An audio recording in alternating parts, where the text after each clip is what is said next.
call it to order. Is there a motion to approve the minutes? Motion to approve. Second. Second, all in favor? Aye. All right. Item 3, public discussion of any items not on the agenda. All right. We'll move right on to item 4, the Eagle Scout project proposal, and I suppose that is, you're the one? Hello, Gavin Brown. Thank you for letting me present my idea for my Eagle project.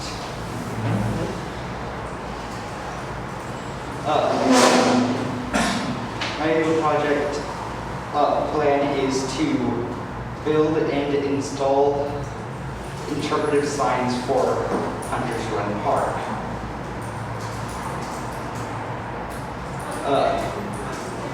One sign that I was specifically requested to make is what talking about the Monarch Way Station. That's an example of a sign similar in design to our sign.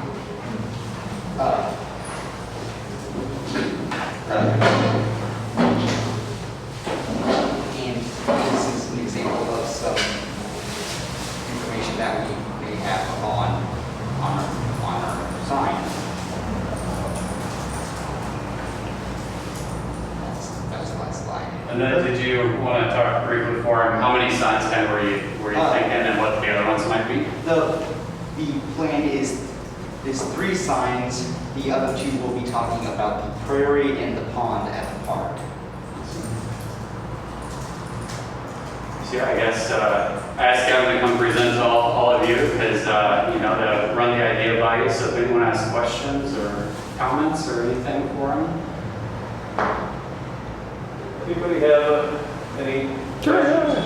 Chris? I love the Monarch Butterflies. I think it's a great idea. What parks, where would you put them? Well, we would probably put them near the. Well, it's like the location isn't final yet, but like the ideal locations would be.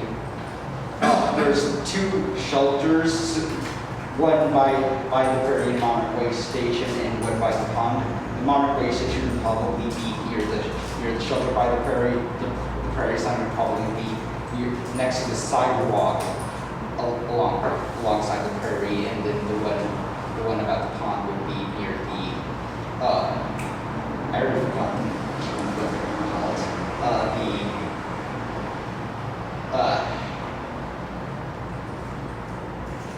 Yeah, I forgot what but the other structure. Where is the Monarch Way Station? Is that in one of the, is that a? Yeah, that's a good question. We have a few that are designated Monarch Way stations around the city, and Hunters Run Park has one of those. So if you're not familiar with Hunters Run, it's like the far west park. So if you cross on Rourke Road, if you cross 218, kind of on that ridge going over, and then you take a right on, is it Duck Creek? I'm blanking on the name, but it's kind of tucked up there along the interstate. Oh, gotcha. Yeah. It's contiguous with the Johnson County farm in that one. Yep.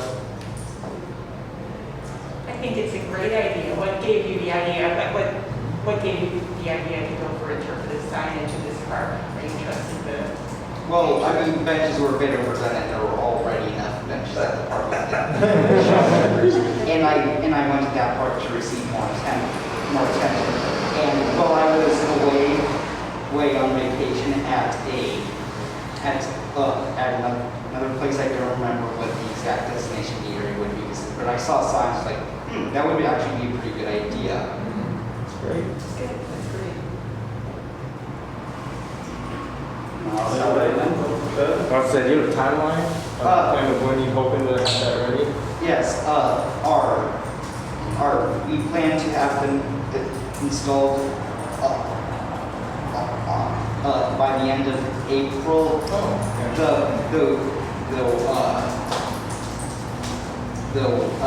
May would also.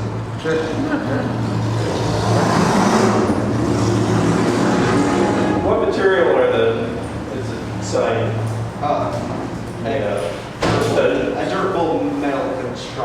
No, okay.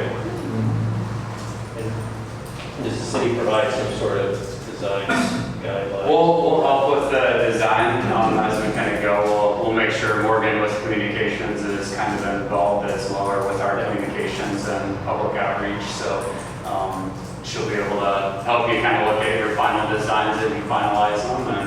And it looks very similar to a display that's at the Ashton House right now by the entrance that Project Green has installed. So it really fits with the aesthetic of some of our other ones.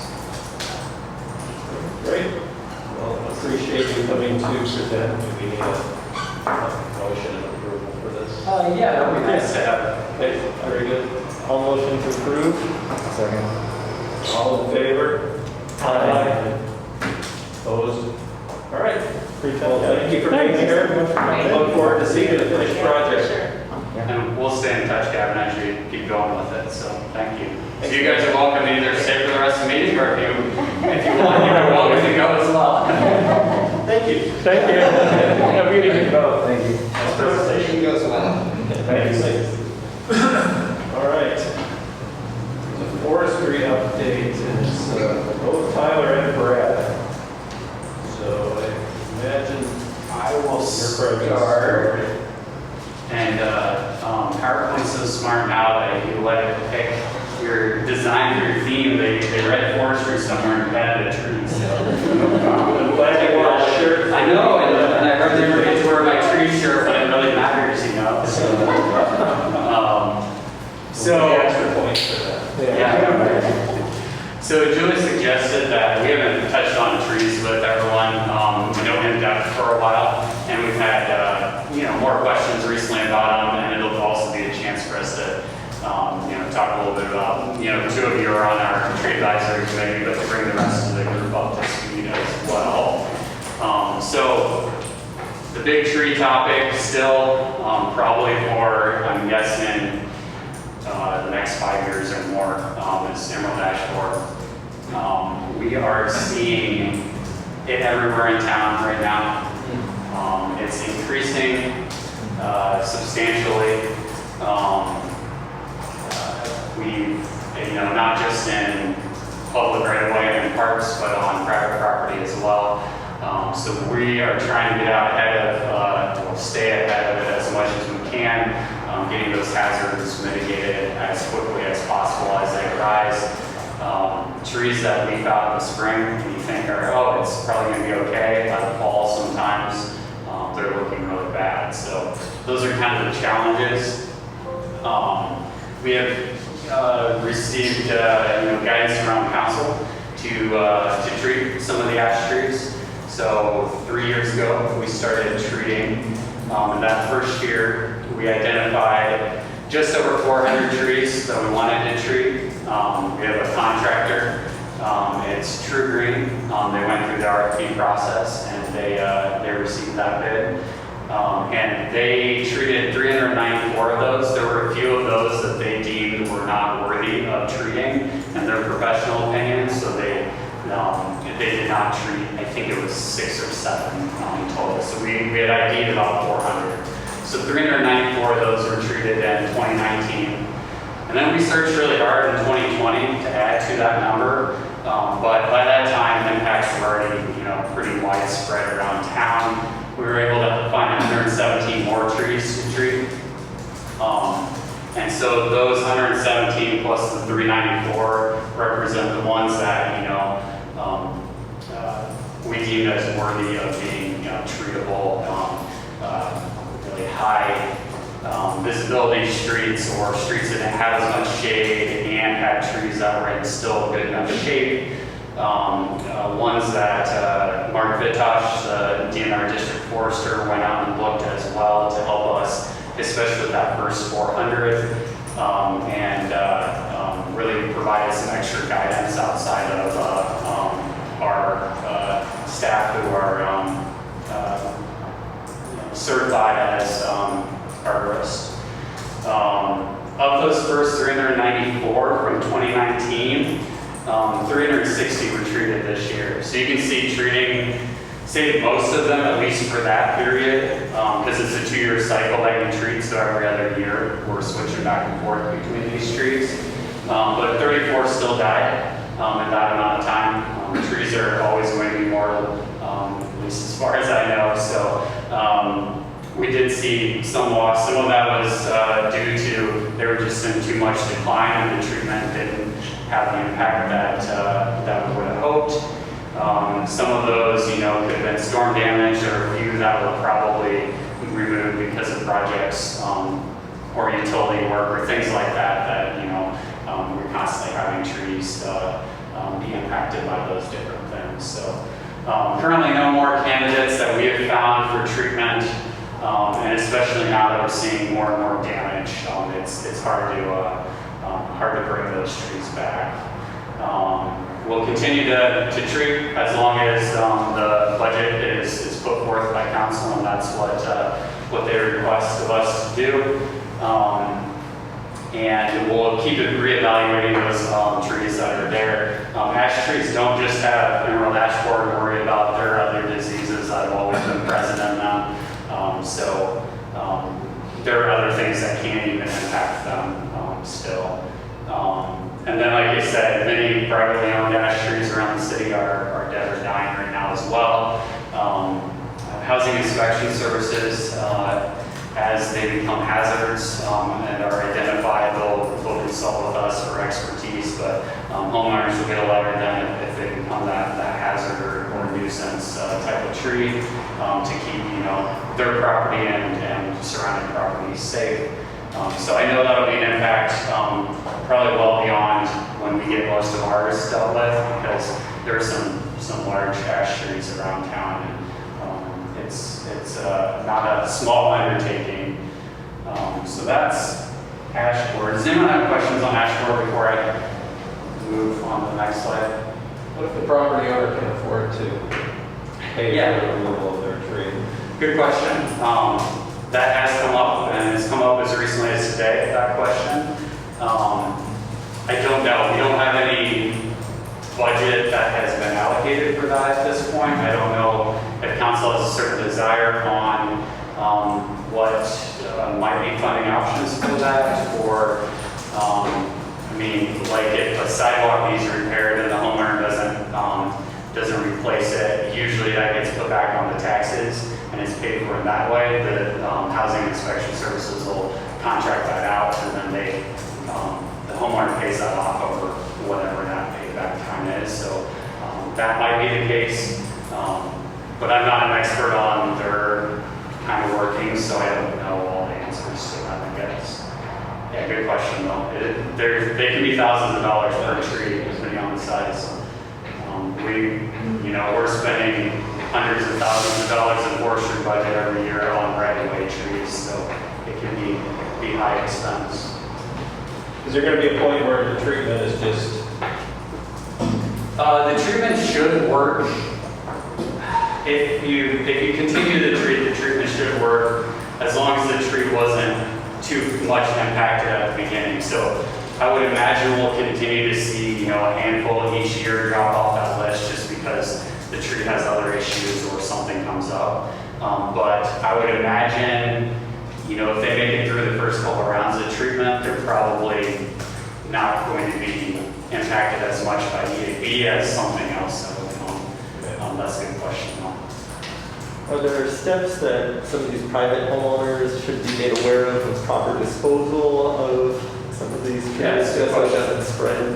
Yeah, good question. At this point, most of the counties in Iowa have reported emerald ash borer. You don't want to take it across state lines by any means, but hauling it to the landfill or whatnot, like most people would do, is fine. Using it for your backyard carpet, legal way is fine as well, things like that. But yeah, people shouldn't be taking it across state lines. Yeah, good questions. Other than that, it's basically the same removal process. If you wait too long to remove them, when the especially removal companies don't like that, because when they go to remove them, any branches that hit the ground ground, shattering in millions of pieces, and it takes more cleanup time. So typically, the sooner you treat them, or the sooner you remove them when they need to be removed, the cheaper your price can be. It kind of depends, but you'll have a happier contractor removing than you would if it was dead for quite a while. So, yeah, good question. I think you may have addressed this in the past and I've forgotten, but is there a point of diminishing returns? Like if these trees need to be treated perpetually every 2 years, is there a point where it's just best to cut our losses and put something else there? Yeah, that's a good question. That's kind of the route we were taking before our current council guidance on it. What the current guidance has gained us really is extra time on these, 500 or so trees. So that's really been beneficial in that way. Yeah, there may be a time, and if council decides not to fund it at a certain point, that may be the route we take then. Like when the contractor didn't treat the first, 6 or 7 in that first round, they're going to help monitor those as well. And a honest contractor is not going to treat something that they know is not going to live hopefully until the next cycle. I mean, they're not going to get it right all the time, but they're going to do a pretty good job professionally. That ethics helps as well. Good question. Any others? Okay, EAB is always the big topic right now, but we started up the tree advisory committee again. We had a little bit of a downtime with it, with all the COVID happenings and the transition between Zach and I. But we're meeting again quarterly.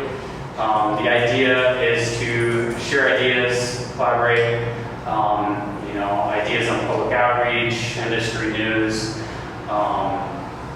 We expanded the number of members to 10. So we have 3 city staff. That's myself, Josh, who's our assistant superintendent, and Ray Lynn, who's our senior maintenance worker in forestry.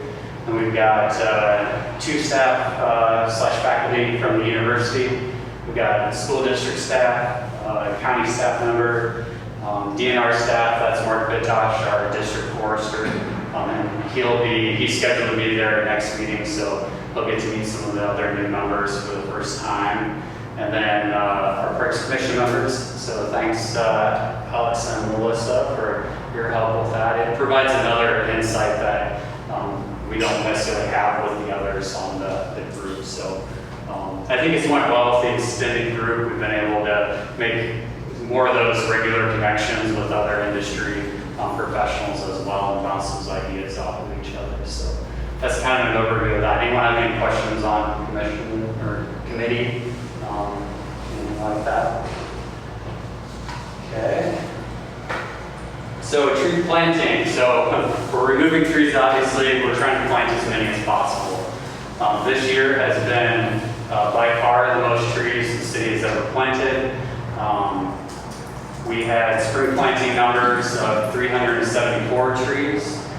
And fall planting numbers, this is if all the contracted projects get completed. I know our infill project, that contract is well on its way to being completed. I do know this big long stretch on Scott Boulevard, that's behind schedule right now. So hopefully that gets all completed. They still have a little bit left to do in the Mackinac Village area as well, the trees that they didn't have this spring. So those are 2 large pieces. A total of almost 1,200 trees. We usually plant around 400 a year. So that's 3 times the number. The challenge now is managing those trees, keeping them watered. We're using things like water bags where we can. We've converted every sort of water holding piece of equipment to help water. We hired additional temporary staff this summer to help water. So that's been a big focus with these new trees. Other locations, I talked a little bit about the first 2, Mackinac Village, Scott Boulevard. That was one large project. Court Hill Park and Kiwanis, Willow, and Villa are rotary projects. So Court Hill was this spring, and we from Saturday. Kiwanis, Little, and Low Parks will get 100 more trees, which Rotary's helping plant. We talked a little bit about general infill planting that's on schedule.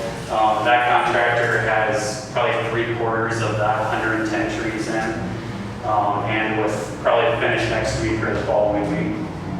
Weatherby Park, we did not last weekend, but the weekend before, I think. Trying to remember, but we planted 42 trees there with the help of volunteers. That was a good success, and that had a grant that went along with that. So I think I have maybe a couple more. Projected numbers for next year, a little bit less. We had a little bit extra capital improvements funding this last year because it rolled over from the previous year. So that really large contracted planting project will be about half the size of last year. So we still hope to plant, that's almost 2 times the number we were planting before.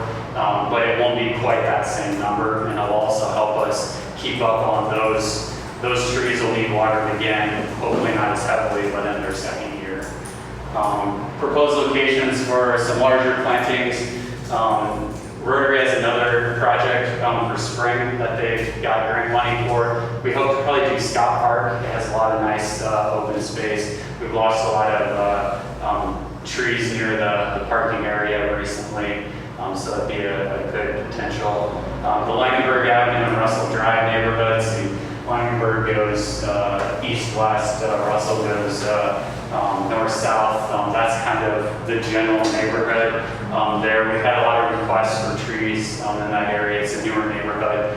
Looking to get a good large planting there. And then once again, we'll do general infill planting, which tends to be in the older parts of town, especially where we lost a lot of trees during the derecho. So we're trying to fill those back in at the same time. And then people, as they request trees in the right of way, that falls into that as well. So we probably average a couple of calls a week of trees that people want to have put in. So at least during the main season. Okay. So here's some pictures of those volunteer projects. We couldn't have done a lot of those large plantings without the volunteers, so it's been a big help. And it's a good way to, get people excited about trees and involved. So like I said, Rotary Club is planted. We had the University of Iowa students, Master Gardeners helped us out a lot this couple weekends ago with the planting. So, and then we've had donations from Rotary totaling about $9 grand, and Master Gardeners project. We did that in conjunction as well with the DNR, and that was $5,000 from them for a derecho recovery grant.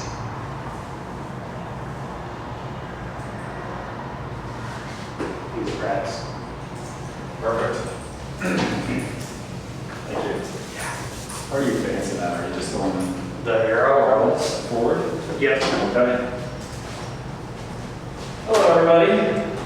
I wanted to provide an update on the first year of our Root for Trees program. So, did any of you take part in this last year? Steve, I know I saw your application for this year. So, Did not last year, but a number of neighbors did. oh, okay. Yeah, so we got done with our first year. So we ran October 15th, 2020 through May 15th of this year. First time doing this, so we were thinking that, first year through, we were going to be kind of ironing out some different things, making it work. But it actually turned out to be a really great year. The whole concept behind the Root for Trees program was actually a concept that was devised, believe it or not, before the derecho. It actually lined up perfectly with that, with a lot of trees coming out, and we're offering this program to offer an incentive for people to plant trees, but we had $50,000 budgeted for last fiscal year to be able to do this program. And so we ended up settling at 50% vouchers for people. There's a little buy-in from folks to make sure that they're taking care of the tree, planting the tree, watering the tree, doing all the things that you would expect when they're making the investment also. So folks would be able to go onto our website, submit an application, we would send them a voucher. Most people received a 50% off voucher of a tree. up to a total tree cost of $250. Anything beyond that was their own expense. We did have an income eligible option out there as well. So for those that qualified, we sent them a 90% off voucher, which was a savings of $225 off a $250 tree. So we did have some folks take advantage of that as well. But the whole concept behind the Roof for Trees was to really kind of spur some different tree diversity within the community and really encourage people to go out there, plant a tree, maybe try to investigate a different type of tree than what they're used to. We didn't have any limitations the first year, so we were just kind of curious to see what types of trees would come back when people were purchasing, so we were tracking all of that information. And the results were pretty interesting. So we partnered with Iowa Landscape and Garden Center and Barome, the two Iowa City nurseries, and had a great success. We pitched the idea. Tyler and I called them up. This was kind of in the height of COVID and everything was still going on, so of course we had a telephone call with them. Couldn't really meet them face to face, but pitched the idea of what we wanted to do. Say, if you guys can put this into your system, when people come in with these vouchers, they'll be very clearly identified. Provide 50% off, send those vouchers to us, make sure you track what type of tree was purchased. We had their name already, and each voucher had a uniquely identified number so that we could really match that up with the address that we were sending it out, and also helped to prevent duplication as well. And we had great success. Both nurseries were on board with it right away. It didn't take a whole lot of convincing. So when it was all said and done, we had a lot of people go through the fall. Initially, we had a big push, and then during the winter months, it was pretty slow. We weren't getting a lot of applications in. And then in the spring, we had another big rush as people were looking to plant. All in all, we received 543 applications. 23 of those applications were not from Iowa City residents, so they were not qualified to be able to participate in the program. 505 were sent a 50% off voucher, and 15, we had quite a few more people that applied for the income eligible option but just did not qualify for that. So 15 were actually sent out that were the 90% off vouchers. We saw our redemption rate, 333 vouchers of those 543 were redeemed with a 64% redemption rate. We were really kind of making a push there at the end of the year saying, hey, we noticed we haven't turned in your voucher yet. Make sure you get to the store. We also ran a thing with the Climate Sustainability Office here within the city and the Green Iowa AmeriCorps. They offered anybody that had not yet planted a tree in the spring the service of helping them to do that. And they had a number of people take them up on that offer. We decided not to offer that right off the bat here this year, because the nurseries that we do work with, they do offer that as another service, so we don't want to really be advertising that too much, but we did have some folks, especially some that weren't really able to plant the tree themselves, take advantage of that offer. So the distribution, you can kind of see how we ended up with Iowa City. When I first saw this map with the University Heights right there, I was like, oh. Hopefully I did not send off too many messages to the University Heights area. There was one that I sent off that ended up being in University Heights. That was on me, but everything else turned out pretty good, and it's pretty good mix. I mean, when we're sending those out, we're really taking the applications from any Iowa City resident, so we weren't really sure how that distribution was going to play out, but kind of interesting to see that heat map. And this was the breakdown of all the different types of trees. And obviously, I'm not sure on the nomenclature here, but it's not species, is it? This would be broken down by genus. Genus, yeah. So the species would be within the maples, for example. We had a lot of maples. 70 of those trees were maples. There's a lot of different species within that were selected, and so on and so forth down that list. This year number 2, we ended up not permitting maple trees and pear trees. Maple trees, obviously, because that's the one that people automatically go to. Trying to avoid an EAB situation, you know, as much as we can, really increase the tree diversity within the community. And then pear trees for a variety of other reasons. It's not that they were the most popular on this list, but a variety of other reasons to just kind of steer away from that. And then this is what the distribution looks like. There's so many different types of trees, it's really kind of hard to match up those colors. We had about 50 different types of trees, genus of trees that were purchased. So, but again, it's colorful. Kind of shows you where everything was at. We're in the year 2 right now, and so far we have distributed over 210 vouchers. We started a month earlier this year, so we started September 15th. We'll still hit May 15th. But off to a good start there.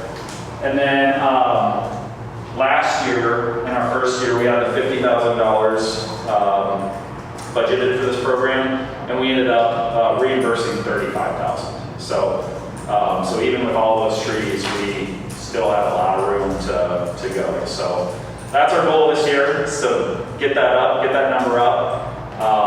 We'd like to see the reimbursement, or not the reimbursement rate, but the redemption rate go up, 64%. So basically 2 out of every 3 that we're sending out were redeemed. But I think some people forgot about them. Some people were emailing me a day, a week, a month, 2 months after the deadline, asking if they could still redeem them. We kind of made it a hard deadline just so that we didn't have those trickling in. But we said, at that point we knew in May we were going to be doing this again. We said, go ahead and reapply next year. Any questions on the Root for Trees program? Okay. All right, so I'm going to be going into our Recreation Master Plan update. So everything's going well. Right now we are in the public engagement input gathering time frame of our master plan. I haven't forgotten about both of you for our steering committee. We just haven't had another meeting. But we'll probably be doing that towards the end of November, first part of December. Once we get the first phase of community input and feedback back. We've been gathering that through a variety of different ways. So our staff has been going out in public settings and gathering input face-to-face from folks within the community. We've been doing some of our rec and rolls, which are like mini party in the parks. But we've been doing those on Sundays at a variety of different parks throughout the community, trying to get to a lot of different neighborhoods. We've done the farmers market. We did the Soda Fest. That was in the north of downtown, kind of right up against the Oktoberfest that they were doing. And we had a lot of engagement there, a lot of engagement at farmers market.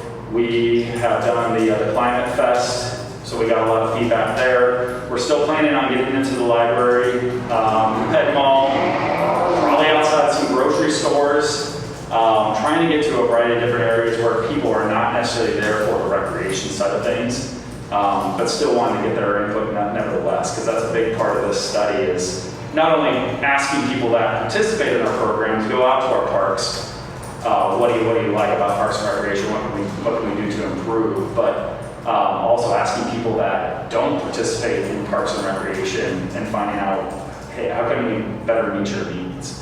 So that's one way that we're gathering input. The second way is through, we have a project website that's set up, Social Pinpoint is the name of it.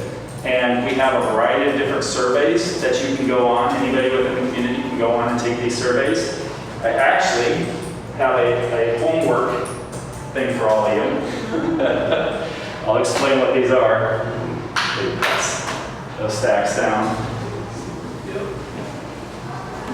So we have a website that's set up to gather community feedback, and we have surveys that ask questions about, for current users, that ask a lot of questions about kind of like what they like, what they enjoy, what they want to see. But we also have a survey on there for non-users, really trying to gather some. We're pointing questions towards that side of things. What are some barriers to participating in recreation?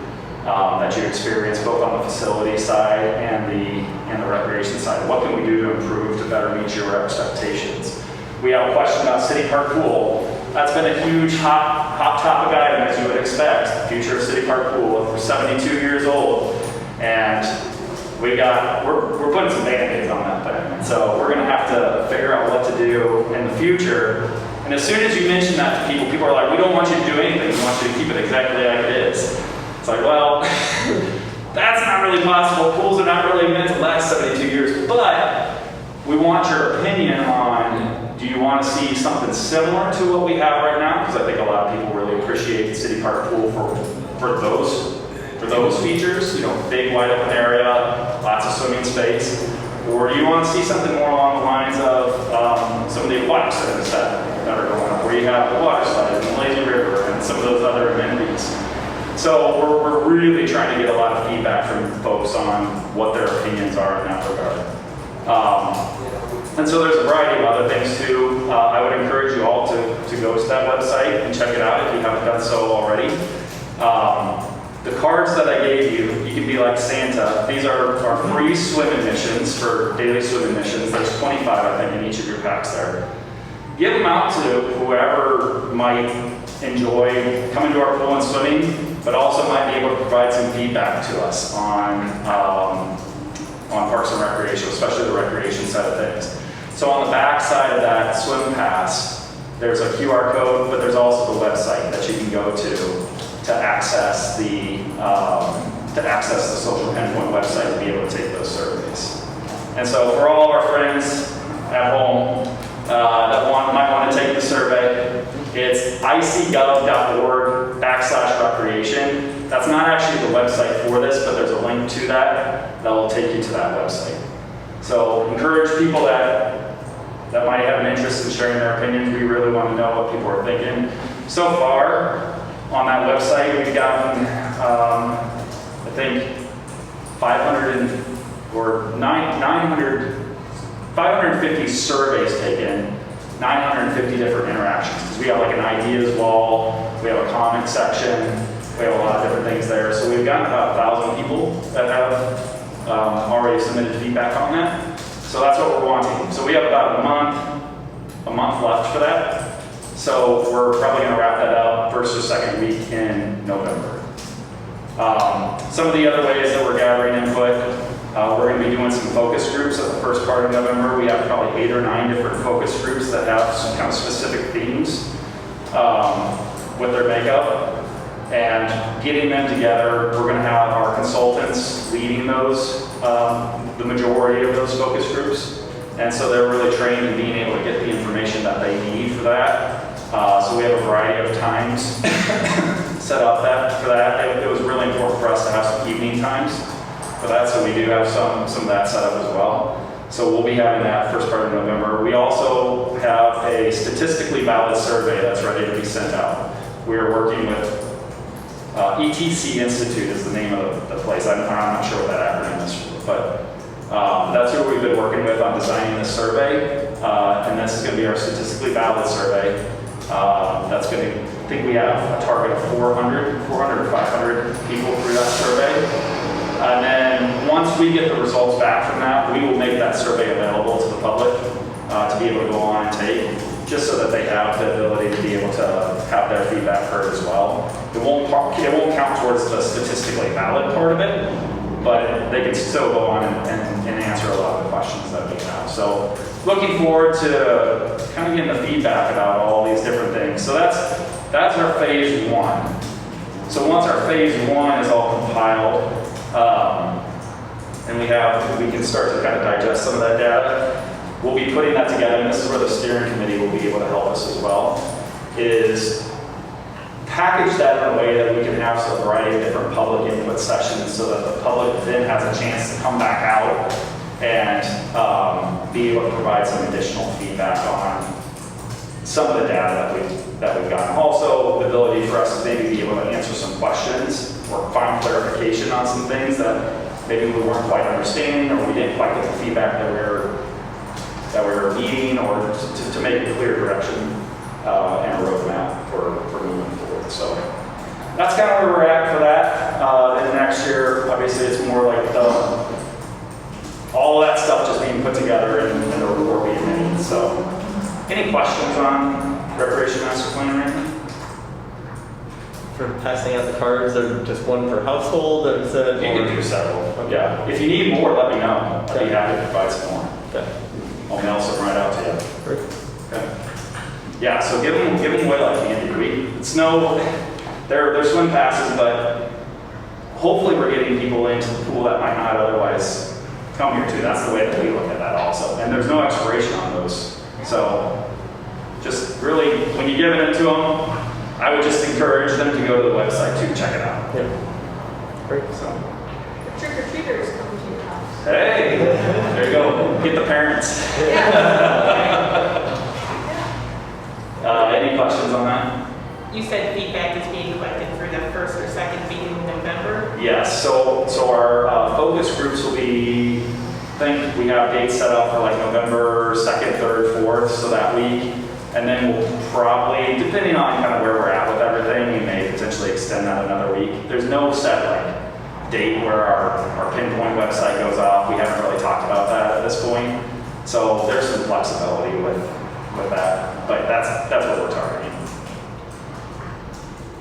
Any other questions? Okay. All right. So now I'm moving on to Taking my job. sorry, go ahead. All right. Item 7, reports from city staff. All right.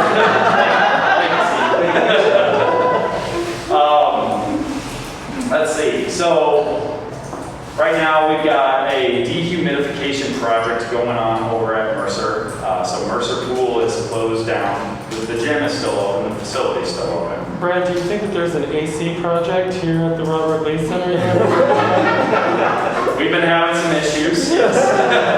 I would tell you, You scorching over there? it's kind of stifling. Like, Yeah, we've been having some issues with the AC unit over here. We had some control boards go out a couple weeks ago, and they came in last week and were replaced.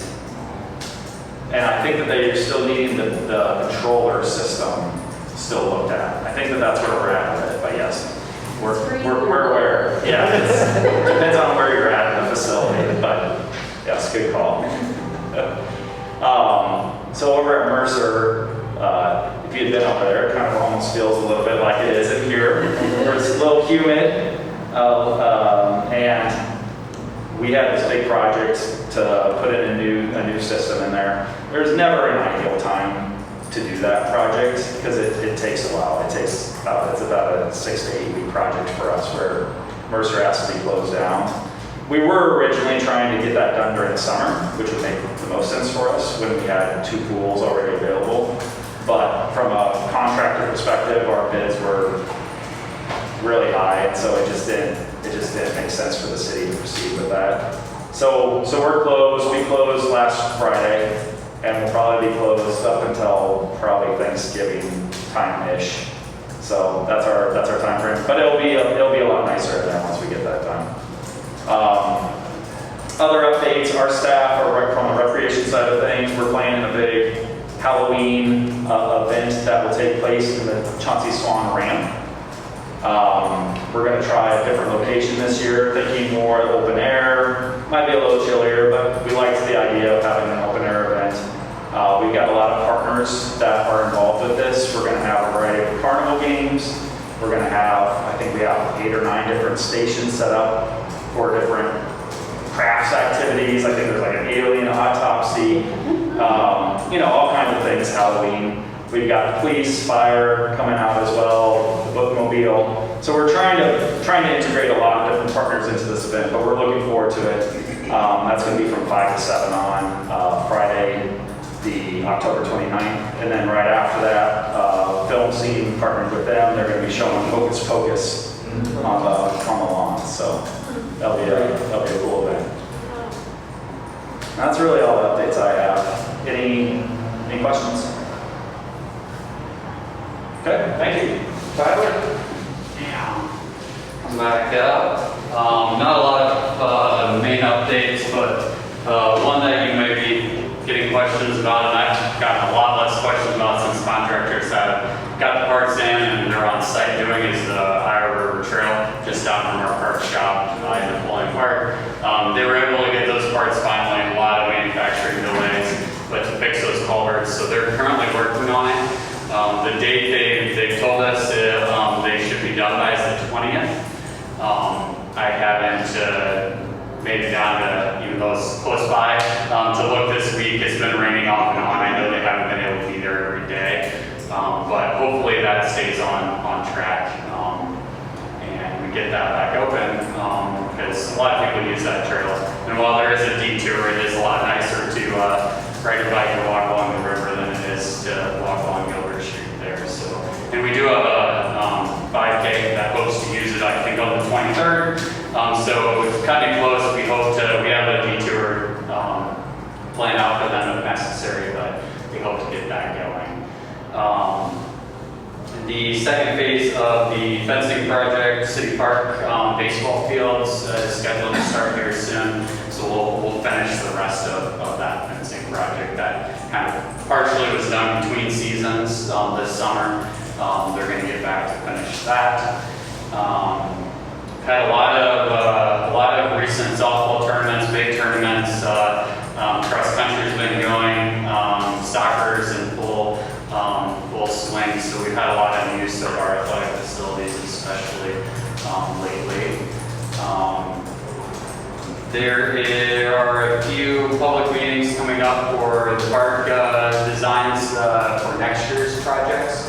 So this Sunday is Whispering Meadows, and you'll have to check the website for location and time. I don't remember exactly.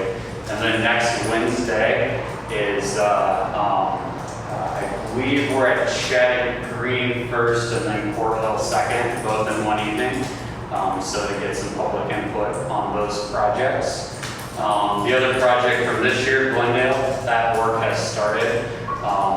The contractors on schedule with everything they can control there. Once again, manufacturing delays, the shelter, which in any normal year would have been here with the project.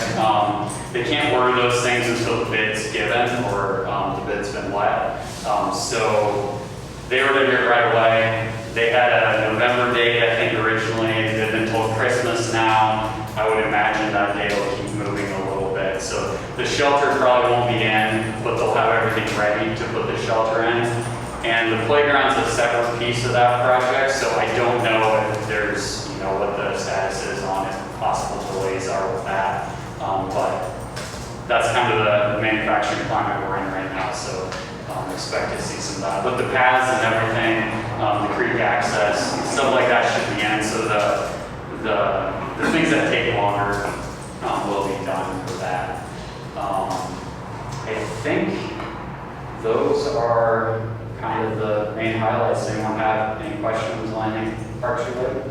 Yeah. I'm not sure if this is parks related, but maybe you or Brad can answer this question. It's a follow-up from the last meeting, the Montgomery Butler House. Yes. We had asked two things, but I brought them up. Whether the parks budget paid for the roof that was used to replace, that was replaced some years ago. I was just curious, are we maintaining that building? And then the other thing we asked staff to look at is what is the nature of the Historic Preservation Commission's current interest in that building? Okay. I don't remember exactly, but I think Julie had inquired about some of those pieces, and I don't know where that sits. So maybe next meeting, and Tammy will make a note of it too. We can check into where that sits, but I don't know specifically. I don't know anything you want yet. I guess. Good question, Mom. Anything else from anyone? Great. I don't have anything to report on, so we'll go around the room. Angie, anything on your? No, I did go out there to look at the house, so myself. What did you think? Yeah, I mean, it's really overgrown, yeah.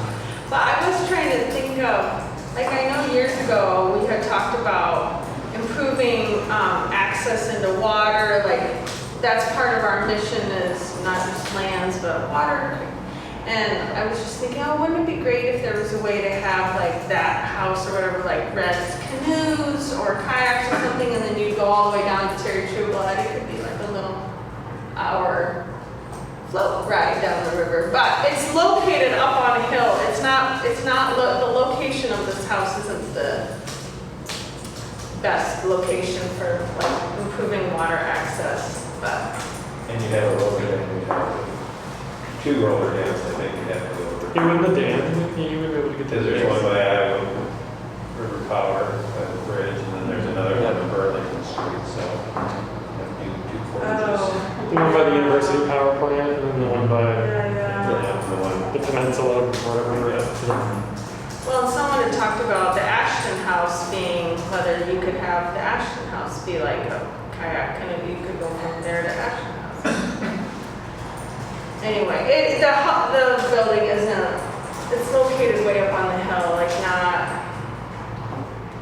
it would be neat to think of a creative way to be able to use it, but I'm not sure that it's in a location that's very user-friendly. But the roof, I was like, whoa, that was a very nice metal, hard, great roof with like concrete. It's like concrete, like, yeah. That almost bothers me more. Now we might spend, like, are we spending a lot of money Mhm. for a roof for a building that is probably causing a nuisance? You know, at least it suggests because it needs to be sealed, and I think there was some remark made that it looked like maybe people had been in there, and there was some graffiti. I mean, it feels a little bit like poor stewards of the money, poor stewards of a structure. So I would just be curious to know, did we pay for it? You know, I'm assuming the answer is yes, that came off the parks budget at some point. And then what is, you know, if it is some feigned interest by the Historic Preservation Commission that is preventing the Parks Department from resolving one way or another what to do with it, I would love to know whether that like is stale interest at this point, so they really don't care. It's lingering interest, this is the nature of it, but it strikes me that we should suggest something be done with it. Not necessarily to be torn down, but to be better stewards of it. Julie addressed that next. Anything else then, Chris? Alex? Yeah, I was just thinking more about some of these, just trying to figure out other ways to reach out to groups that might not normally. So I didn't know if there's different associations or HOAs, you know, to reach out to certain segments of the community to try to get a broader feedback. We do. We have a list of organizations, nonprofit organizations that we're working on. Yep. And a lot of them are invited to the focus groups too. So it's kind of a dual purpose for the focus groups when we're reaching out to them. Not only to get a representative from their organization to come participate in the focus group, but also to use that as a method for them to be able to let their constituents know, hey, we've got this opportunity to have our voice heard. Yep. Let's do this. You know? And then the second piece that this reminded me of was just the QR codes. If that's something that we could add to signage as well. Yep. So like whether it's the Eagle Project or other things in the future to say, hey, should we, you know, just depending on usability and other things that way. So you can offer more content sometimes on a website than you can. I feel like 2 years ago, QR codes were something that a lot of people didn't know how to scan or had never used that before. Now every restaurant you go into, they make you pull that up on your own phone. Yeah. So I think people are a lot more apt to actually use them now. Yeah. So I like that idea. Just something else to consider. Yeah. Ben? Melissa? All right, well then, is there a motion to adjourn? Motion to adjourn. Alex, second. All right. 2 seconds, I'm sorry. We did. Favor?